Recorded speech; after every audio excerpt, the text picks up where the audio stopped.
Apa yang akan kalian lakukan kalau terjebak dan dipaksa untuk main game di mana nyawa jadi taruhannya? Nah, di sini gue akan kasih pendapat nih tentang apa yang harus dilakukan oleh para pemain di film ini. Oh ya, film ini berjudul As the Gods Will yang rilis pada tahun 2014. Mari kita mulai. Film ini dimulai dengan pemain utama kita yang bernama Sean, yang udah bosen dengan kehidupannya yang gitu-gitu aja. Dia pun jarang pergi ke sekolah dan lebih milih main game di rumah. Suatu hari, dia memutuskan untuk pergi ke sekolah dan mengikuti pelajaran. Tapi semuanya berubah pas kepala gurunya pecah secara tiba-tiba dan boneka merah pun muncul. Nama bonekanya adalah Daruma. Sebenarnya Daruma ini adalah simbol keberuntungan dan lambang harapan yang belum tercapai. Tapi Daruma ini kayaknya agak beda versi ya. Nah, di sanalah game dimulai. Peraturannya itu gampang banget. Dan permainan ini sebenarnya adalah permainan anak kecil. Kalian juga pasti udah tahu nih kalau nonton Squid Game. Intinya si boneka ini bakal ngadep ke belakang dan nyanyi. Pas dia stop nyanyi, dia bakal ngadep ke muridnya. Nah, yang ketahuan gerak, matanya berubah dan kepalanya bakal meledak jadi kelereng-kelereng kayak gini. Tugas mereka hanya satu sebenarnya, yaitu mencet tombol yang ada di belakang Daruma ini. Ini sih sebenarnya serem banget ya, kalau misalkan kejadian beneran. Ini bakal bikin shock terapi banget, tapi kita emang nggak bisa ngapa-ngapain lagi selain ngikutin permainan ini. Satu kelas pun panik dan satu persatu murid kepalanya itu meledak. Ada yang coba kabur tapi pintunya itu nggak bisa dibuka alias terkunci. Di sisi lain mereka juga nggak bisa diem aja nih, karena ada waktu di belakang Daruma ini. Mereka mulai panik dan ingin buru-buru mencet tombolnya. Tapi kelereng-kelereng di lantai ini bikin kita susah jalan. Sampai akhirnya sisa 2 orang ini. Lalu temennya ini nyuruh si Sean buat nginjek badannya dan loncat. Akhirnya Sean berhasil mencet tombolnya dengan waktu tersisa 1 detik. Tapi kepala temennya itu malah meledak karena yang tekan tombol ternyata adalah pemenangnya. Oke, kita stop dulu. Di sini panik ya wajar sih ya. Gue juga bakal panik banget dan mungkin gak akan bisa pikir jernih di sini. Tapi ya kita harus berusaha tenang buat ngadapin ini semua. Lawan kita itu hanya kepala doang. Jadi pas nonton ini gue ada kepikiran beberapa cara nih yang bakal gue lakuin kalau berada di posisi mereka. Pertama, kita udah lihat nih bahwa yang meledak itu hanya kepala doang. Dan itu sebenarnya terjadi dimulai dari mata. Jadi kita bisa asumsi ini terjadi karena kita natap matanya si Daruma. Jadi kita bisa nutup kepala kita dengan menggunakan jaket atau berjalan mundur. Kedua, tujuan kita ini adalah tekan tombol. Kita bisa aja ngelempar kelereng-kelereng ini. Siapa tahu ada yang kena tombolnya kan? Atau sekalian kita lempar kursi buat neken tombolnya. Atau kita juga bisa nih ngelempar kursi ke meja yang ada di bawah Daruma ini. Biar dia kehilangan keseimbangan dan jatuh. Otomatis tombolnya itu bakal kepencet. Karena kan gak ada larangan ya mengenai hal ini. Mari kita lanjut. Setelah itu, cewek yang Sean suka bernama Ichika datang ke kelas. Dia juga adalah satu-satunya yang selamat dari kelasnya. Mereka mencoba untuk telepon polisi tapi nggak bisa. Mereka juga coba kabur dari pintu tapi semuanya itu terkunci. Bahkan kaca juga nggak bisa dipecahin. Sampai akhirnya mereka masuk ke dalam gedung olahraga dan pintunya tertutup sendiri. Di lantai tertulis nih, masukkan bola ke kucing dan semua akan berakhir. Di dalam gedung itu ternyata banyak banget nih yang pakai kostum tikus. Ternyata itu adalah instruksinya. Tapi si Ichika dan Sean ini nggak mau pakai. Gak lama kemudian kucingnya pun muncul. Ya sekali lagi ya, kucing ini biasanya adalah lambang keberuntungan yang biasa disebut dengan manekineko dalam bahasa Jepang. Nah padahal ya kita udah tahu nih kalau kucing itu makan tikus. Itu udah pengetahuan umum banget nih bagi kita. Nah kalau gue bakal lepas kostum tikus gue ini nih pas lihat si kucingnya muncul. Kalau susah lepasnya biasa kan ada ruangan olahraga gitu nih. Ruangan kecil yang biasa digunakan untuk taruh peralatan ataupun bola-bola.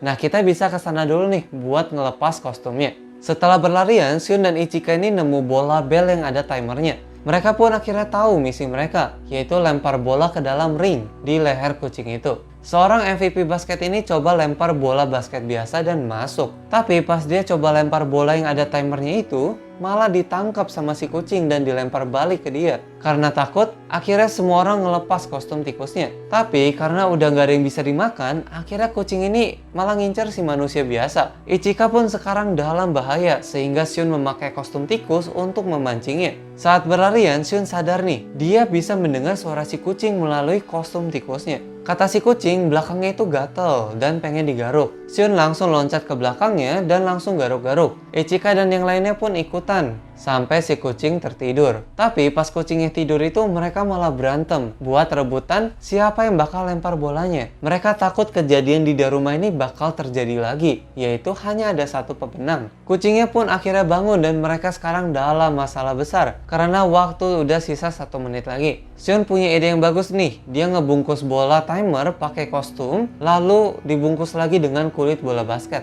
Dan satunya lagi itu adalah bola basket asli. Sean lempar bola timernya, tapi sayangnya bolanya nggak masuk. Dan ada anak lain tiba-tiba loncat dari atas si kucing dan berhasil masukin bolanya. Dia adalah Amaya, pembuli di sekolah Sean.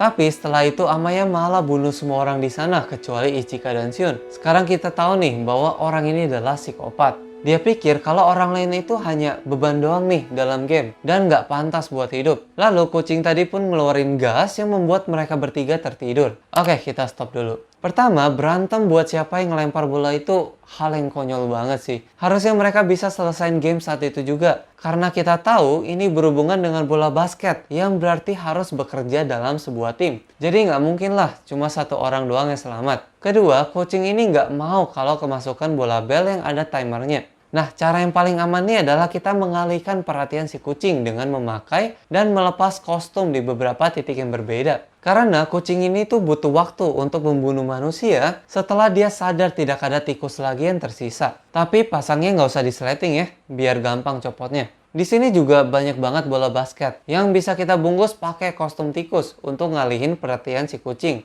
Lalu bola bel yang asli itu akan dipegang dan dimasukkan oleh satu orang yang loncat dari atas si kucing seperti si Amaya ini. Karena itu adalah blind spot, tempat yang tidak akan terlihat oleh si kucing. Mari kita lanjut.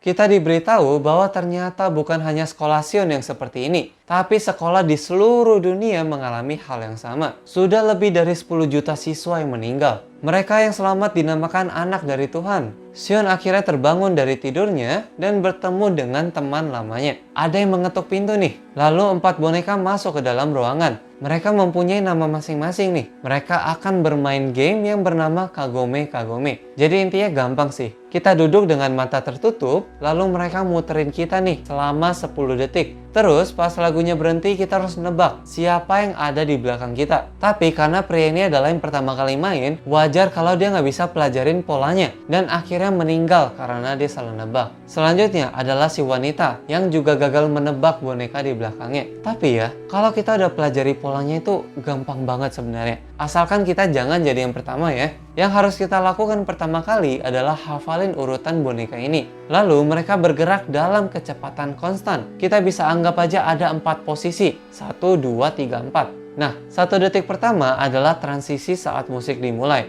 Lalu 3 detik kemudian adalah waktu boneka yang satu nempatin boneka di sebelahnya, yaitu posisi si 2. 3 detik kemudian akan jadi gini nih posisinya. 3 detik kemudian lagi akan jadi seperti ini. Nah, jadi setelah 10 detik, jawabannya adalah pasti yang ada di sebelah kanan si pemain, yaitu si nomor 2. Gampang banget kan? Nah, mungkin kalian ada cara sendiri juga nih dalam nyelesain permainan ini. Karena Sean ternyata punya cara sendiri juga. Mari kita lihat ya. Sekarang giliran Sean. Tapi Sean ini pintar sih. Dia menjebak bonekanya buat bicara. Karena dia sudah hafal urutannya, akhirnya dia bisa nebak siapa yang ada di belakangnya. Bonekanya pun pecah semuanya dan dia mendapatkan sebuah kunci. Pas mereka mencari jalan keluar, ada orang yang minta pegangan tangan sambil dikejar-kejar boneka. Melihat mereka pegangan tangan, bonekanya berhenti dan pergi. Lalu Sean dengar suara Ichika dan beruntungnya dia sempat pegangan tangan dengan Ichika. Dan bonekanya pun pergi saat itu juga. Mereka akhirnya bertemu dengan murid lain. Namun mereka masih kekurangan 3 kunci dan 1 orang lagi. Di sanalah Amaya muncul lagi nih, menjadi penyelamat bagi mereka lagi. Mereka memasukkan 7 kunci, lalu lanjut ke game selanjutnya.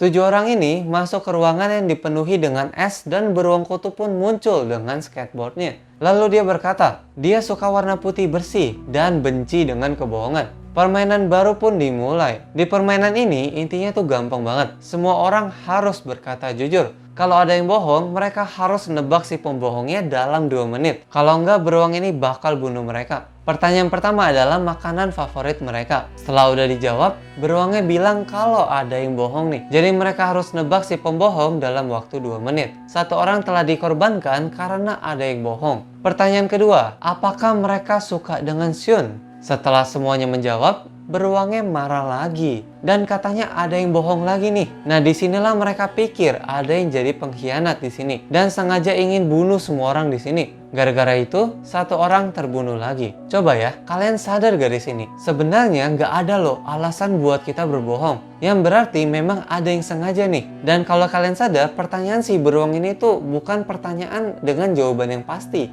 Misalkan makanan favorit. Bahkan kadang kita aja tuh mikir, makanan paling favorit kita tuh apa sih? Nah, gimana caranya beruang itu tahu kalau kita bohong apa enggak? Berarti kalian tahu dong di sini siapa yang bohong? Ya, tentunya si beruang ini yang nggak tahu apa-apa. Ngaku-ngaku tahu kalau ada yang bohong di sini. Tapi Shun akhirnya sadar kalau pembohongnya ini adalah si beruang ini. Dengan alasan bahwa dia bukanlah beruang putih, melainkan beruang hitam. Padahal kan tadi dia bilang kalau dia suka warna putih bersih. Nah, Shun ini sadar karena darah dari temannya yang membuat putihnya itu memudar. 5 orang selamat dan bisa lanjut ke permainan akhir. Di permainan ini, instruksi yang diberikan adalah tendang kalengnya dan semua berakhir. Para boneka ini ngajak mereka itu untuk main seru-seruan aja. Cuma gimana bisa seru ya? Kalau misalkan selama ini yang mereka saksikan hanya kematian teman-temannya. Jadi peraturannya gini. Ada si pengejar yang harus menaruh kaleng di tengah kotak ini. Lalu tangkap dan masukin setidaknya 3 pemain dalam penjara. Dengan cara melihat wajahnya dengan jelas dan menyebutkan namanya. Lalu injak kalengnya. Waktu yang diberikan adalah sampai matahari terbenam. Orang yang dikejar bisa aja selamatin pemain yang ada di penjara. Dengan syarat dia harus tendang kalengnya. Tapi kaleng itu katanya akan meledak kalau ditendang. Yang berarti mereka harus mengorbankan diri kalau mau nyelamatin temannya di dalam penjara.